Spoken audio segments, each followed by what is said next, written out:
What is going on, you guys? It's Tochi. Welcome back to the channel. For those of you guys that are new, I'm Tochi. I wanted to bust out the DJI camera today to not only just share a story with you guys today, but to also just kind of show you guys how I'm adjusting to this camera. I got it about 2 to 3 weeks ago and I love it. And I feel I haven't really pushed it to its full capabilities. Today I'm shooting in just normally full auto, no extra enhancements, no ND filters.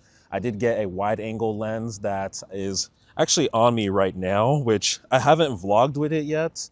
It's right here. I can show you guys real quick. Put that on there. So that is a wide angle lens, and I'm not going to shoot this vlog with it for now, but I just wanted to show you guys. And I also have an ND filter that should be getting delivered today through Amazon. So, you know what, actually, let's go ahead and walk because I need to get some steps in, and I try to get at least minimum 10,000 steps a day. Let me actually check to see how many steps I have so far. Right now, I have 9,877. Hey, Wandu. How's it going, boss? Good to see you. All right, good to see you too. Back to the story. I wanted to share a story about pride and being humble and how I feel that being prideful and kind of pompous and arrogant almost ruined me from a lot of different opportunities. And this goes back to my time when I was in med school before I graduated and became a doctor. What triggered all this? Why did I actually want to make this video? I was recording a video for my other YouTube channel, Med, which if you guys are interested in medical videos or med school videos, anything like that, vlogs in a medicine sense, you can go in the description box down below and check out the channel. It's called Med. And what I was doing for that channel is that I was recording a video for USMLE Step 1, which is, for those of you guys that are not familiar with medicine, that is the first exam that you take from a licensing standpoint that you have to pass. There's 3 of them that you have to pass to be able to get a full license to be able to practice in the United States. While I was making that video, it got me thinking about my first semester in medical school. I went to St. George's, for those of you guys that aren't familiar. And what I found was that in my first semester, I had just graduated from college, and I graduated with a biochemistry degree with a chemistry emphasis, as well as religious studies. And what the material that I saw in the actual PowerPoint slides was very similar to what I was actually, what I just got my major in. So I was in that semester thinking, okay, I just graduated with this. I feel pretty confident with this. It's probably gonna be a breeze. I probably don't have to go too crazy hard in terms of studying, and I can just rely on what I've already known. And that was the first mistake that I made. And when I actually got to the exam day, the first couple of questions were good, but when I actually got deep into the exam, I realized, oh, this is, this is not what I thought this was going to be. And everything that I thought that I knew, everything that I was trying to rely on was not at all good enough for what med school was. I really underestimated what the actual studying was going to be like for med school. I knew med school was going to be hard, but I think that I should have just treated it as if, okay, I don't have a chemistry degree, I don't have a biochemistry degree. I need to treat this fresh, instead of trying to rely on what I have gone through in the past with my previous degree. And obviously when I got that result back, I didn't think I failed, which I didn't, but I think I ended up getting either a high C or a low B. And I sat there in disbelief of how can I have been so stupid to let my pride get in the way and let this arrogance get in the way of my testing exam, because my class was a couple hundred people, and after that exam, I think a couple hundred dropped out, maybe 100 or 200 people dropped out of med school, which was the very first exam.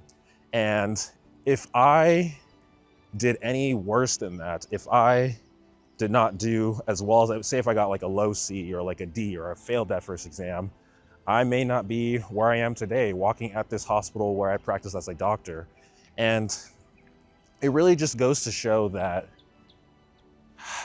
what I was raised to believe is that pride always comes before the fall, And you're never too smart, you're never too high up in a field, or you're never too knowledgeable to gain more knowledge. And because of that, you should always approach things with an open mind, approach things being humble. And when you approach different aspects of life in that manner, usually good things are to come. So after that first exam, obviously I changed up my mindset and took it a lot more seriously.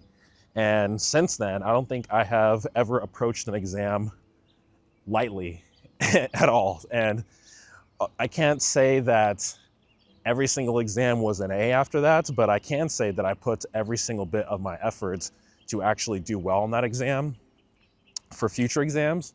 And because of that, I never failed another exam in med school. Every single licensing exam, every single exam in the actual med school, I passed all of them the first try, and I didn't have to repeat any semesters. And it really just went to show that the work that you put in, the mindset that you put in to whatever goal that you're trying to achieve, you need to do it to the fullest. And once you do it to that point, you can really succeed and really become a better person because of it. So right now, here as a doctor at this hospital, I not only practice medicine, but I also work in physician education.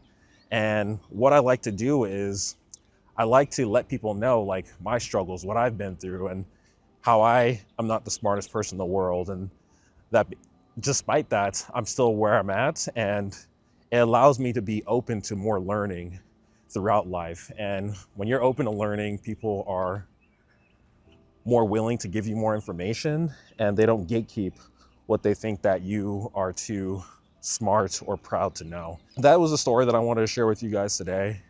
I'm getting a little bit out of breath. My legs are kind of sore right now because I did these RDLs at the gym on my leg day. I'm surprised I'm still sore, honestly. And then again, I'm not, because I have not been stretching as much as I should have been. And because of that, my hamstrings are just super tight. So I'm gonna spend a couple of minutes tonight, maybe like 10, 15 minutes, just dedicated stretching. I don't know how David Goggins stretched. What did he say? He stretched like 2 to 3 hours every night.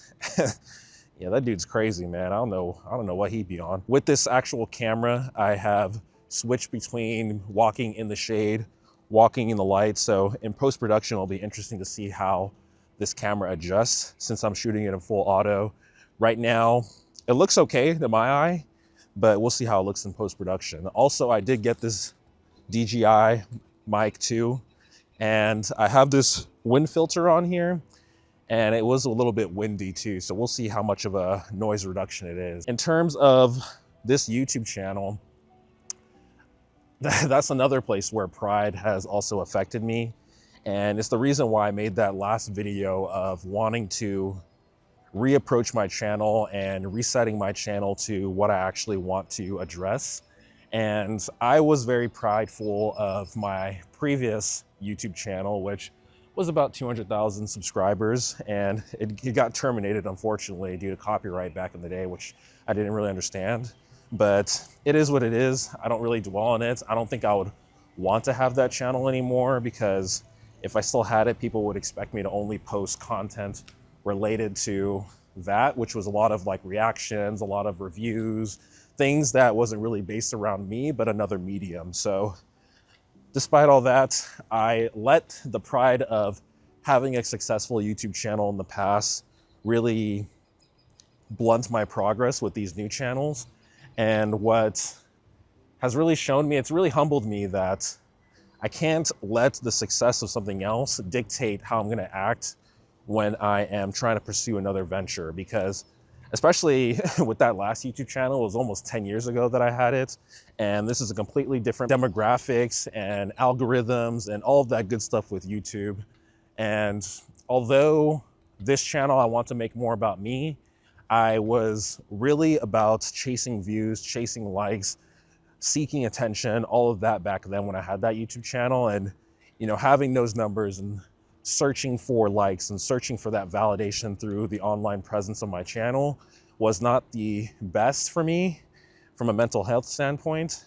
And I found that although I wasn't really feeling it in the moment when I had that channel back then, I definitely felt it after the fact, because it's just that yearning of external validation is a very dangerous thing. And if you are relying on others to make you happy, relying on others to validate you or make you feel that your ideas are valid and listening to, you are going to put the power of your identity in other people. And it's really going to negatively affect you in the way that you're not going to have an ability to stand on your own 2 feet, which is something that I have been trying to work on these last couple of years, is just developing myself as a person on my own and becoming a better person because of what I want to stand for my core values, for my principles that I'm starting to develop as I go into my 30s and later on in life. And, you know, if I can't stand on my own 2 feet, how am I expecting to be a good father, a good husband, a good brother, a good uncle, whatever, if I can't really look within to recognize my own faults, my own deficits, to see how I'm going to work on those deficits to become a better person. So that's something that I really found to be quite a deficit in myself. And, you know, when we're all young, we always have these ideas of what we want to be in the future. And we put it in the phrase of being successful in terms of money, being successful in terms of materialistic things. And that's not really what success is at the end of the day, because you can't take those values, or you can't take those physical things with you to the grave when you pass away. It's what lessons or what difference did you make when you were here on this earth, and how did you make your surroundings better than when you first came in. So that's what really matters in life. That's what I'm starting to recognize is the most important thing in life, is progressing to become a better person, progressing to help others see how they can become better people as well. And that is something that I want to instill in my future generation and offsprings for when they become parents as well, and continue a lineage of success and a healthy mindset. So I hope this was a good video for you guys to listen to. If anything of like this resonated for you guys, put it in the comment section down below. Let me know what you guys think too of this footage. I am shooting in full auto, like I said before, and recording with the mic too. So it'll be interesting to see how this all looks. Like I said, this is supposed to be my corner of the internet to develop a community with you guys, to become better people and discuss the things that we want to discuss, not just talking about things to get us views or likes or become popular or viral. That's not what really matters in life. The word of the day to put in the comment section will be community. If you guys made it to this part of the video, type community in the comment section down below. I'd love to hear what you guys have to say. Let's start a dialogue. I will see you guys later. Peace. Like the video if you guys enjoyed it. Have a nice day.